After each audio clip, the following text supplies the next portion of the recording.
انا في كورس اعداد كوتشنج الفطره لبرزخ النفس المطمئنه، بتكلم عن علوم كتير قوي. بس انا جايه لكم النهارده بعلم، انا نيتي فعلا بصدق ان انت لا بتسمعني انتبه حتى للمعلومه دي. حطوا تحتها 1000 خط. خدوا نفس، طلعوا بالراحه. خدوا نفس تاني وطلعوا بالراحه.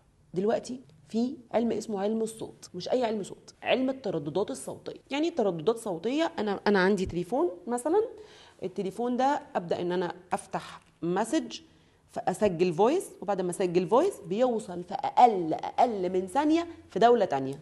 صح ولا لا؟